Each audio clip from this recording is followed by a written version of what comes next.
Bonjour et bienvenue à toi dans cette nouvelle vidéo. C'est un plaisir de te retrouver aujourd'hui et aujourd'hui on va voir les 10 moments d'histoire de le pays Cuba. Dans cette vidéo tu vas découvrir 3 choses. Brièvement, qui je suis, qu'est-ce que l'état de Cuba et enfin 10 moments d'histoire de l'état de Cuba. Reste très attentif jusqu'à la fin de cette vidéo puisque j'aurai un petit cadeau à te remettre dès la fin de cette vidéo. Alors qui je suis? Je m'appelle Ogé Dolé, je travaille 35 heures par jour puisque l'ensemble des vidéos de la chaîne YouTube et des contenus du blog responsableaffaires.fr sont consultés 24 heures chaque jour. Je travaille également 10 heures comme salarié dans le domaine du génie climatique et je pratique 1 heure de sport quotidiennement. D'une manière générale, j'aide chacun à basculer vers la réussite de sa vie en l'aidant à améliorer son corps, son esprit, ses relations et ses finances. Je t'invite dès maintenant à t'abonner à la chaîne YouTube pour ne pas rater les prochaines vidéos et redécouvrir les vidéos les plus populaires.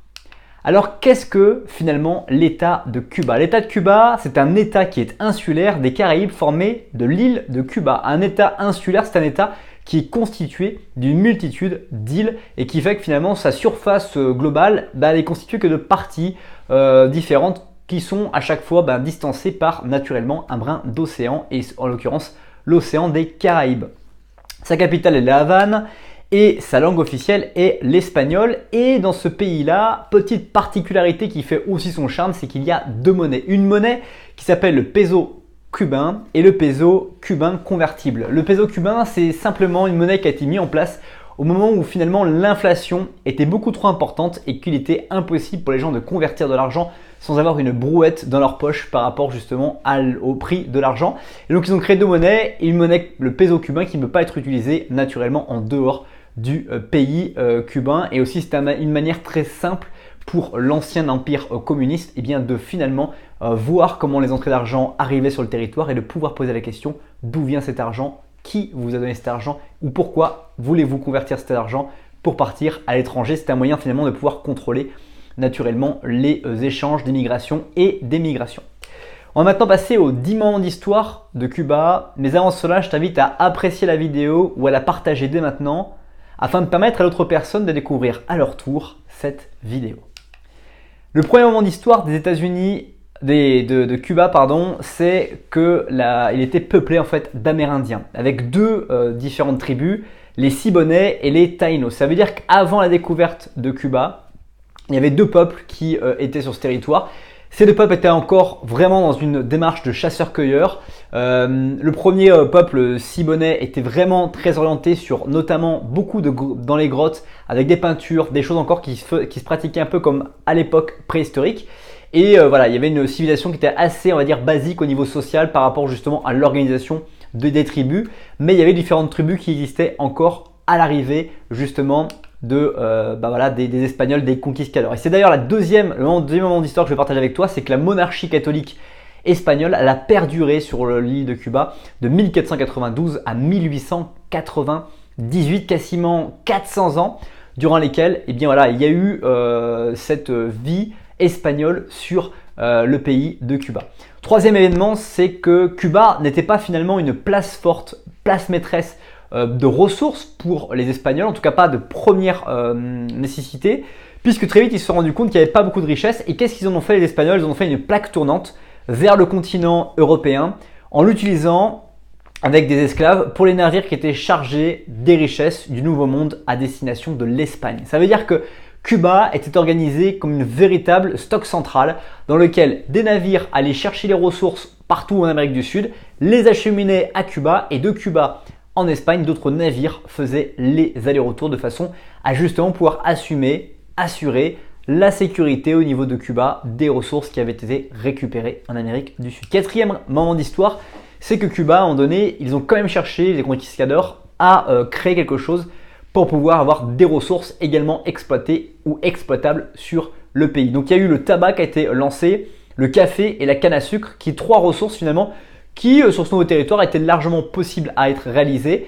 Et pour cela, beaucoup d'esclaves africains ont été amenés d'Afrique jusqu'à l'île des Caraïbes, plus que les colonies françaises n'en avaient amené en globalité.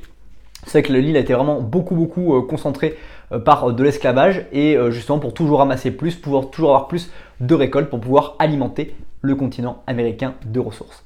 Cinquième moment d'histoire, c'est la guerre hispano-américaine en 1868. En 1868 va se passer la première crise de Cuba où les personnes vont vouloir déclarer leur indépendance. Ceux qui habitent ceux qui habitaient à Cuba vont souhaiter leur indépendance et les Espagnols se mettent en guerre et il y a des morts de partout justement par cette guerre.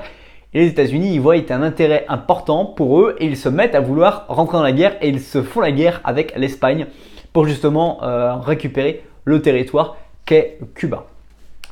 Sixième moment d'histoire, c'est la gestion des États-Unis jusqu'en 1934. Donc on a bien compris qu'en 1864, les États-Unis vont réussir à récupérer le territoire de Cuba, les Espagnols vont s'en aller et les États-Unis vont gérer ce territoire jusqu'en 1934, jusqu'à justement une prise de pouvoir et d'indépendance réelle.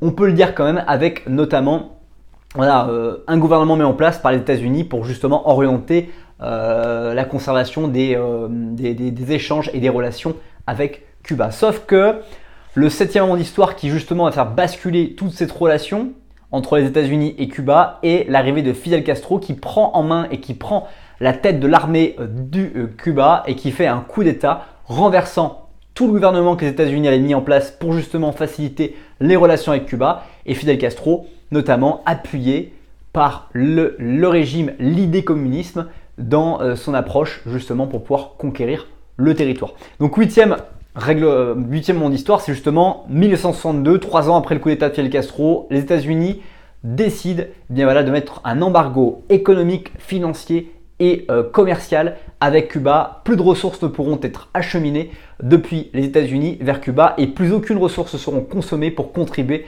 à la progression de Cuba. C'est une des réformes qui est prise en main directement par les États-Unis parce qu'ils voient ni plus ni moins que la guerre froide qui est en train de se déployer et la Russie qui a réussi grâce à cette récupération et ce coup d'État à récupérer un territoire très proche des États-Unis pour pouvoir notamment faire pression physique comme les Russes savent le faire toujours. Neuvième moment d'histoire, c'est le soutien de l'URSS de Cuba jusqu'en 1990 avec en moyenne 4 à 6 milliards de dollars qui ont été versés par l'URSS à Cuba pour qu'elle puisse continuer à pouvoir mener et vivre correctement parce que naturellement faire vivre un État sans pouvoir travailler avec les États-Unis, ça veut dire amener des ressources de beaucoup plus loin, ça veut dire payer des choses qu'on n'a pas forcément des ressources pour pouvoir payer. Et donc la Russie a aidé à accompagner son interlocuteur jusqu'à finalement la chute de l'Empire soviétique en 1990 qui a mené la fin de cette budgétisation régulière sur l'URSS. Enfin, dixième et dernier moment d'histoire, c'est le 20 mars 2016, Barack Obama qui fait une visite officielle à Cuba, chose qui n'avait pas été faite depuis 1928. Donc quasiment 100 ans sans une visite d'un président des États-Unis d'Amérique pour aller à Cuba, tellement les relations avaient été compliquées, spécifiques et difficiles pour les deux pays et notamment pour Cuba qui aujourd'hui a réouvert la possibilité de pouvoir lancer, de faire du commerce avec naturellement les États-Unis et développer finalement son industrie avec notamment le tourisme, avec tout le patrimoine qui existe encore et toujours à Cuba. C'est déjà la fin de cette vidéo. Merci beaucoup pour le temps que tu as consacré à cette nouvelle vidéo. Si ce n'est pas encore fait, je t'invite à nouveau à apprécier la vidéo, à t'abonner à la chaîne YouTube et à recevoir dès maintenant 7 défis anti-routine à travers le lien qui se trouve dans la description. Et si cette étape est déjà réalisée, découvre la dernière vidéo de la chaîne YouTube et ici, l'une des vidéos pour lesquelles tu portes actuellement un intérêt, c'est l'algorithme de YouTube qui le dit. Passe une très bonne suite de journée et je te dis à bientôt pour une prochaine vidéo.